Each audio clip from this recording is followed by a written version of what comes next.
In the previous Soul Eater novel video I made, I covered the prologue chapter, which was a brand new scene exclusive to the novel that focused on Leknot and Luke. In this video I'll be covering the first chapter of the Soul Eater novel, which covers from the beginning of the game up until the banquet before Tio departs. While many parts of this chapter are almost identical to the game, it does include a completely original scene with Tir and Ted that takes place before Tir and Tio's audience with the Emperor. What I'm going to do starting with this video is I'll provide full in-depth coverings of the novel exclusive scenes, as well as scenes and events that are heavily altered from how they played out in the game. But for scenes that are similar or identical to the game, I'll skim over them with a quick summary and a short description of the differences. You don't need a 10 to 15 minute covering of their audience with the Emperor and the banquet they had if the only differences in those scenes between the novel and the game are a few extra lines of dialogue and a very short paragraph or two of someone's thoughts.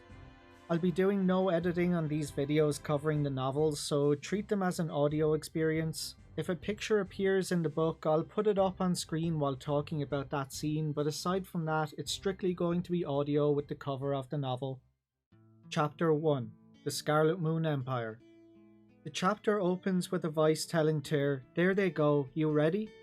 Tir, who was sitting on one of the rocks scattered in a meadow, turned to look towards the forest the voice was coming from.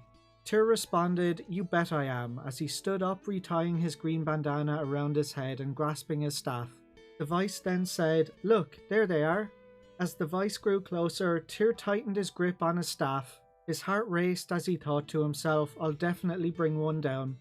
Several wild rabbits came leaping out of the thicket, scattering leaves everywhere. Tir began to run towards one of the rabbits, and as he closed the gap, he swung his staff.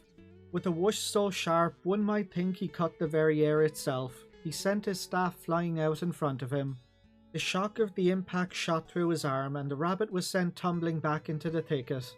Without a moment to spare, Tir swiftly searched the undergrowth for signs of life.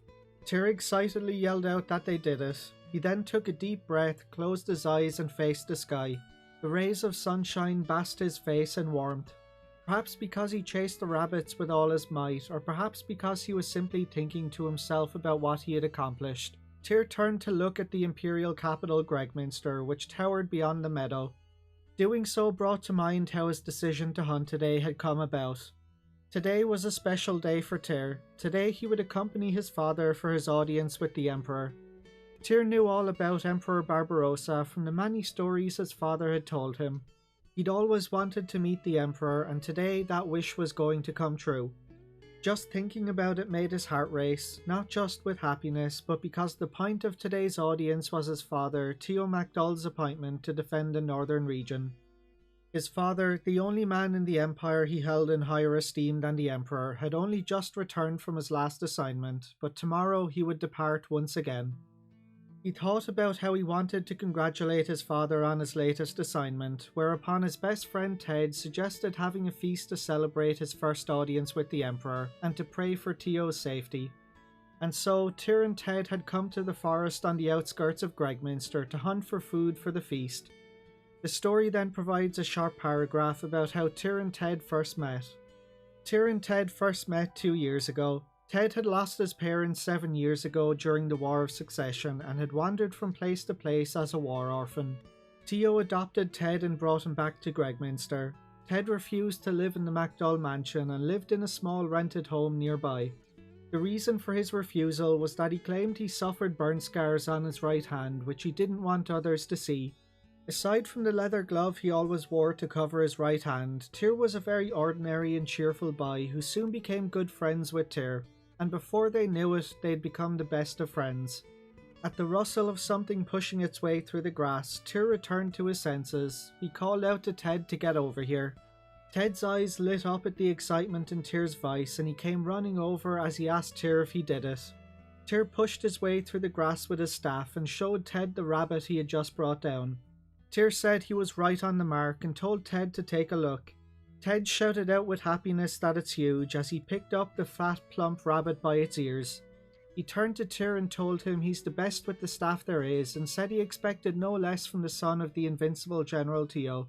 Tir told him to knock it off, that he can't even begin to compare to his father. Tir felt embarrassed by comparisons to his father and unconsciously avoided comparing himself to Tio. Tir told Ted that it was all thanks to him chasing the rabbit to such a good spot and that this victory is both of theirs. Ted laughed as he said they'll be fine dining on rabbit stew tonight. Tir replied that rabbit isn't bad roasted whole either and excitedly said it's gonna taste great cause it's fresh. Ted said he can't wait to eat it as he made a show of licking his lips, which made Tir laugh. His laughter was infectious, and for a little while the meadow echoed with the cheerful sound of their laughter, but then everything went wrong. Tir said, "Huh?" as he stared at Ted blankly. The rabbit began to struggle, kicking Ted in the chest with its hind legs. It shook itself free of his grasp and took off towards the forest. Ted was so surprised by the rabbit's kick that it knocked him on his backside and into the grass. Dumbfounded, Tir could only watch on as the rabbit disappeared into the forest. Tir then sighed as he stared at the ground. Ted asked Tir what the hell was that. Tir helped Ted to his feet while scratching his head in confusion. He told Ted that he aimed for the rabbit's vitals, so it should have worked. Ted replied that rabbits and humans are different, and even if you hit the vitals, it's pointless unless you strike the final blow. Tir hadn't noticed until Ted said it, but when he confirmed the rabbit was down, he hadn't struck the final blow. He hadn't been able to bring himself to do it. He then let out a sigh. Ted told him he's kind in the strangest ways, and there's nothing wrong with that, but tonight's feast, tonight's rabbit stew. Tir told Ted not to blame himself, that it's all his fault. Dejected, Tir didn't say any more. They'd worked so hard to catch that rabbit to make everyone happy. Ted reassured Tir that it was okay and told him they'll just catch another, but asked him if he was okay on time. Tir looked up at the sky and realised the sun had risen high. Ted told him if he doesn't hurry back, he'll be late for the audience with the Emperor. Tir apologised to Ted and told him he needs to head back to the mansion before him. Ted replied it'd be payback, an added bonus for him if Tir was late, but it's a bad idea to keep Lord Tio waiting. Tir grinned as he replied that's a bonus he doesn't need. He then asked Ted what he's gonna do. Ted replied that he'll take his time heading back. He then flashed a smile at Tir and asked him if he'll tell him all about his audience with the Emperor. Tir assured him that he would, and Ted responded that he just wanted to make sure. The two crossed clenched fists in farewell, and Tir raced back to Gregminster as his chest swelled in anticipation of today's big event. Flustered as he opened the mansion door, Tir said to himself, "This is bad." Gremio greeted Tir in a panicked manner, asking him where in the world he's been. Tir mumbled. It was a secret that he and Ted had gone hunting. Gremio told him not to mumble at him, and if he doesn't hurry up, he'll miss his audience with the Emperor. He then told him that Lord Tio was already ready to go and he better hurry up. Tir obediently responded, okay, I get it, as he went up to the second floor. Though it made him uneasy that Gremio still treated him like a child, every time he saw the scar on Gremio's cheek that he'd gotten while protecting him, he could never find it within his heart to oppose Gremio. He ran up the stairs, and just as he placed his hand on the doorknob to his room, a deep, calm voice rumbled behind him, saying, "You're back, Tir." Tir turned around and apologised to his father, saying he had to take care of an errand and he'll be ready in just a minute. He then remembered Ted's words that Lord Tio isn't someone that you keep waiting. As he turned the doorknob, Tio told him how he's dressed now will have to do, that the Emperor may be strict but there's no need to fear him and he has more to worry about than how Tir is dressed. Tio didn't usually wear his armour around the house, but today, for his audience with the Emperor, he was clad in brilliant silver armour. He placed his hand on Tir's head and told him that it's fine to let the Emperor see you as you always are. He then plucked a piece of grass from Tir's bandana and told him this is preparation enough. He then asked Tir if they should go. Tir nodded and said yes, sir. Tio made his way down the stairs and Tir followed after him. Gremio saw them off, and as the two made their way through the streets, Tir's heart began to race as he wondered what he would say if the Emperor spoke to him. The remainder of the chapter plays out almost identical to the game. Tio and Tir visit the palace for their audience with Emperor Barbarossa. Barbarossa gives Tio his sword Prak and orders him to protect the northern border as they've received reports that the city-states are amassing troops near the border. There's a couple of short paragraphs about what Tir is thinking, that he's in awe of Barbarossa's appearance and that he's feeling down that Barbarossa hadn't spoken to him yet. Barbarossa then offered Tir a position within the Imperial Guard, but Tir froze up. He was so happy that Barbarossa finally spoke to him, and he was so stunned that he was offered a position in the Imperial Guard that he couldn't muster a word. Windy broke the ice and saved him from the awkwardness by calling him cute and saying he must just be nervous.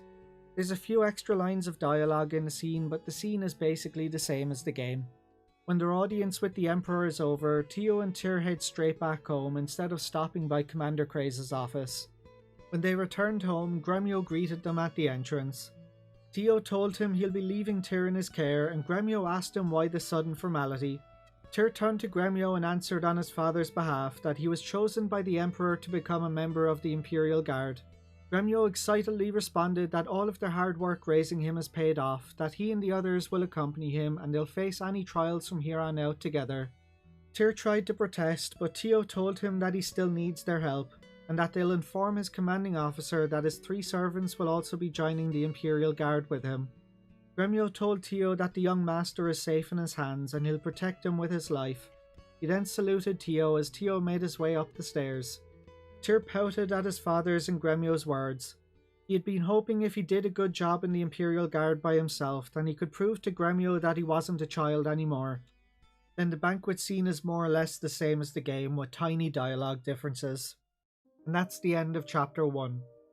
As I mentioned at the beginning, the reason I'm skipping over those scenes with short summaries is you don't need me to sit here and spend an extra 10 or 15 minutes covering scenes that are 90% the same as the game. These novels are incredibly long, with each game's novelisation being roughly the same length as every short story book combined. Making in-depth coverings of the entire books would take about 8 hours per game's novel, and if I spent too much time covering scenes that are the same as the game, we'd never get through them. So I think it's best to focus on the key differences, the new scenes, the heavily altered scenes, while giving short summaries of things that are similar or the same as the game. Anyway, that's it for this video. Thanks for watching guys, and I'll catch you on the next one.